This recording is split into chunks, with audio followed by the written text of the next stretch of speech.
Ito, sakit yan. Oh. Maganda lang pa ako ng master, ano eh. Maganda ng papa niyo. Ito ang sakit, de. Yan. Ayan. Morning. Saan mo pinsa mo? Ang probinsya ko, Quezon, pero matagal na naman ako sa Cavite. Kabitin niyo no kayo. Sa Noveleta. Itim ka doon sa Cavite. Mainit doon eh. Dadon man ako. Oo nga, lagi nung bigas ng biyahe ko, nasa Cavite pa. Cavite lang pala si Master eh. Hindi sana, sumabay na ako. Plano man ako. Private din. Masapig eh. So, Ano nangyari sa inyo yan? hanggang dito din. Oo. Tapos ang Ay ka siguro laman loob. Nagbuhat ka mabigat. siguro yung mga dati kong work ko sa refinery ba? Hmm. Ganun trabaho ko dati. Nung nagbuhat ng mabigat, may tumunog to. Meron. Ha? May tumunog? Sino nagpong-sitting ito? Napadpad ka sa tulog-tulog? Sa dito, may tulog-tulog ko. Bun-bun cracking. Wala? Sige, tanggal kami. Ano mga master eh? Mabait yung asawa mo, no? Hindi na ko, hindi May na kanyang mga asawa na. Asawa ko, napatay sa bunga nga hanggang ganyan. hindi naman kaya master eh. Tatayo ka noon sa higaan mo. Hirap na lang bumangon. May bukol ito. Yan. Yan. Sakit pa hindi? Oo, yun, masakit yan. Ito, sakit yan. Oh. Maganda lang pa ako ng master, ano eh. Maganda ng papa niyo. Ito ang sakit, de. Yan. Ayan.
Nung araw mo sir, wala man to.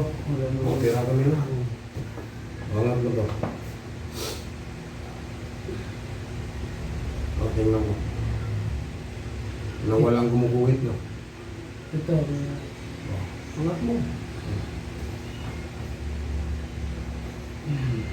Ha? Oh. Dati sa anong mga? Dati na hindi pa nahilot. Oh. Patulog mo. Oh. Ano pa? Tulog pa. Hindi pa nahilot.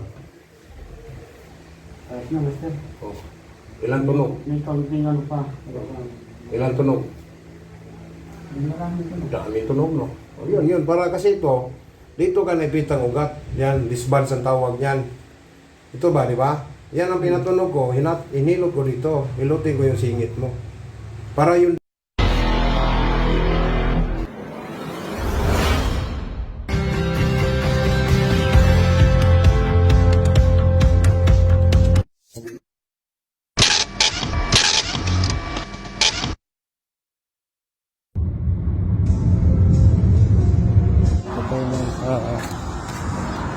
Ship type. Kailangan tayo rito ng ulotin. Sa sandstone pa. Sandstone. Ano mo balay, Daddy? Feeling, yeah, I feel higher than the ceiling. All because